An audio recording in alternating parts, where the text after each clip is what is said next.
Mac Sheldon is a distributor for these Pantarotor machines, and he asked me to come up with some animated pantograph display for his trade show booth showing the motion of cutting a tenon. So imagine this being the template, and this is the follower bearing. I need something to drag this around this shape continuously. And this is actually the drive chain for my old thickness planer that I smashed to make a jointer. And I already welded this piece of metal to one of the links. So that could go around here and drag the follower bearing like that. I could use the sprockets from the bicycle derailleur. They're not really drive sprockets, but they'll do for this purpose. So this would be the backer. And then this goes on here.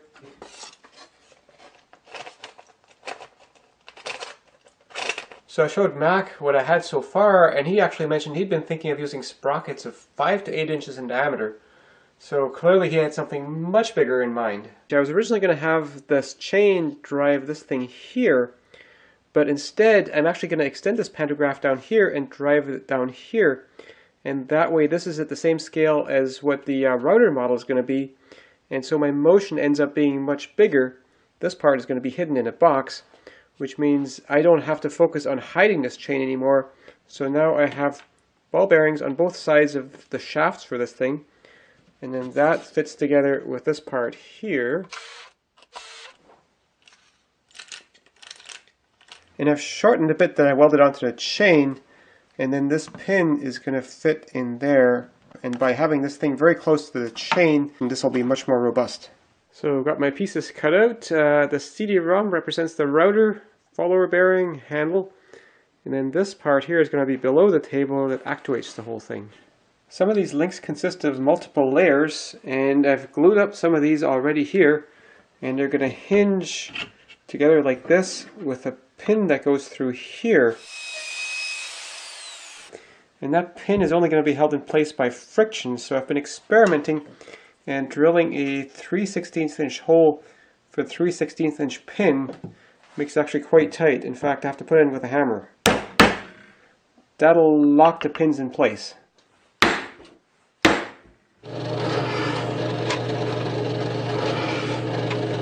So this fits in here, and then I need to drill a hole for this 3/16 inch pin to turn freely. And I drilled a hole where it's loose with this drill, which is also a 3/16 inch drill, but it's a brad point bit, whereas the hole where it's tight was drilled with a 3/16 inch metal drill. And these metal drills sometimes drill a bit undersize in wood, whereas the brad points sometimes drill oversize.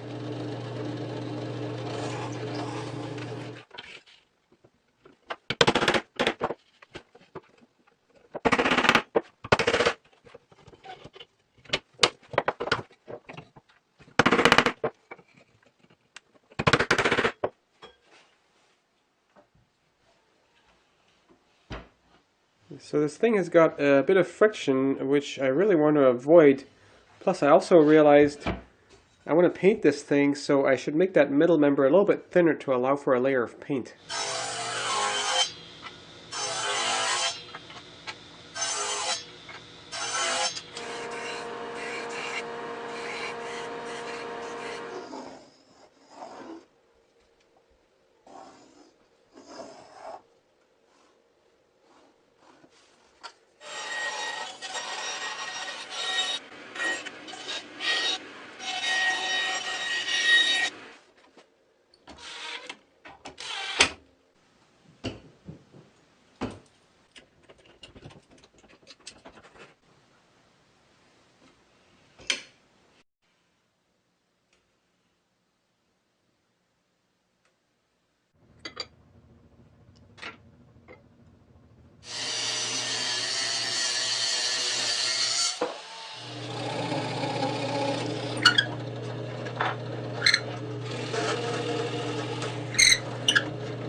So now I have the mechanism perfectly balanced.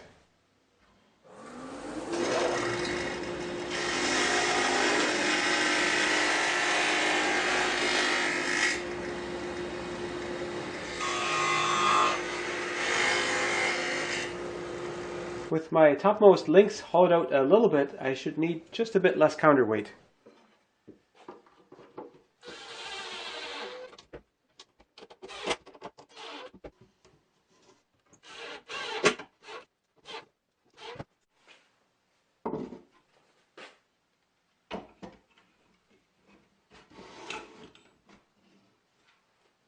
I got my base put together, and I've also added this crossbeam and these gussets here, so that way it's stable without the front and back panel on, because I need those open to work on it.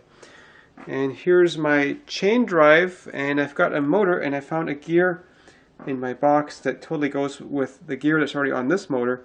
So I'm using that, but the whole thing has a little bit of wiggle room, like this, and that causes a bit of backlash. So I've made this little bearing block, and that goes on here.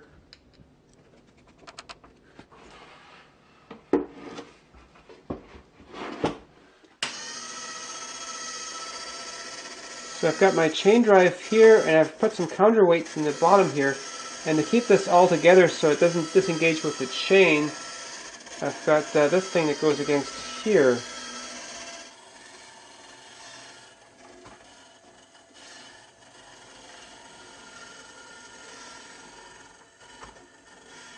I'm still getting a bit of wiggling towards the top and bottom of it, and that's because this chain is not super tight, so I can move it up and down when it's in the middle.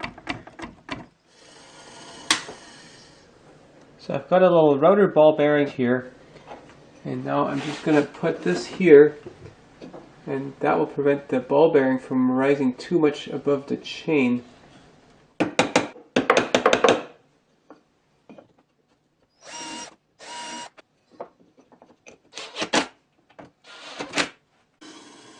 So now it's constrained on the straightaways, and around the corners there really isn't that much slack to begin with.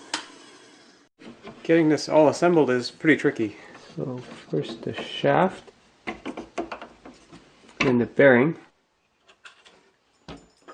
Now I'm going to put the shaft in the chain and tap it flush.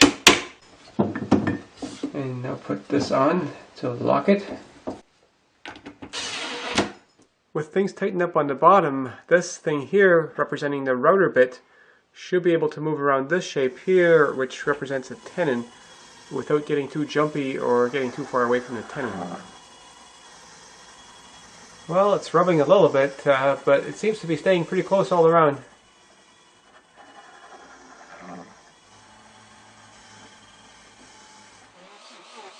I'm making a template holder to go behind the pantograph, and naturally I'm making that using my Pantorouter. I'm cutting grooves into the pieces of wood to make them look a bit more like the aluminum extrusions.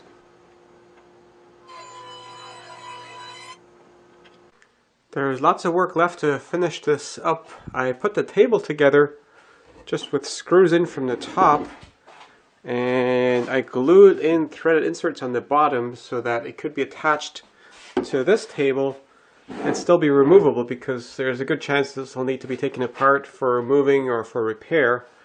And I've also put a template holder frame in the back, except this is too low because the template should be at about this height where the follower goes, and it's way down here. And the other mistake is it's too far back this way. So I think I'm just going to take it off the back and cut it off and put it on top to bring it closer to the front. A little bit of glue in the hole for the threaded inserts makes them stick better.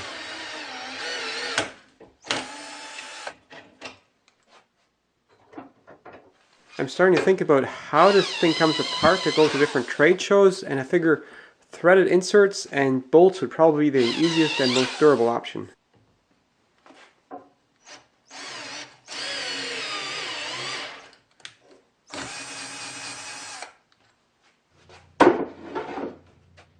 And bolts come in from here.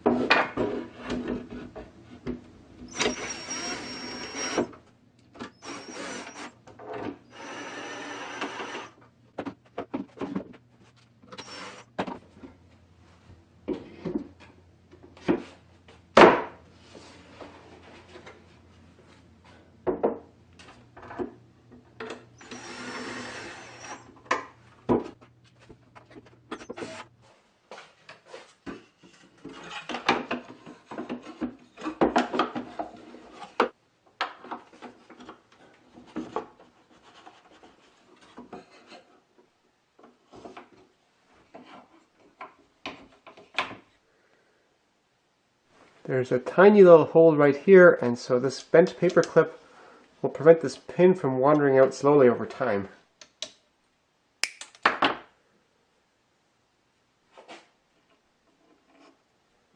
I still need something to hold the actual template on, and I figure I might as well make that look just like it does on the real Pantarotor.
Okay, this machine is finally done.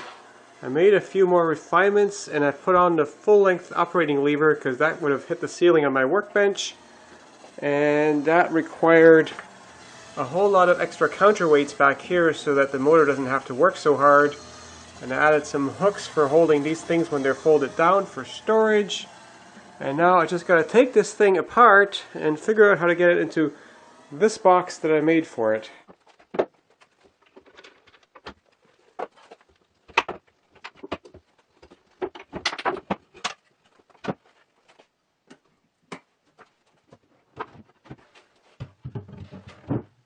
Well, I managed to get it in the box just barely. Everything is screwed down.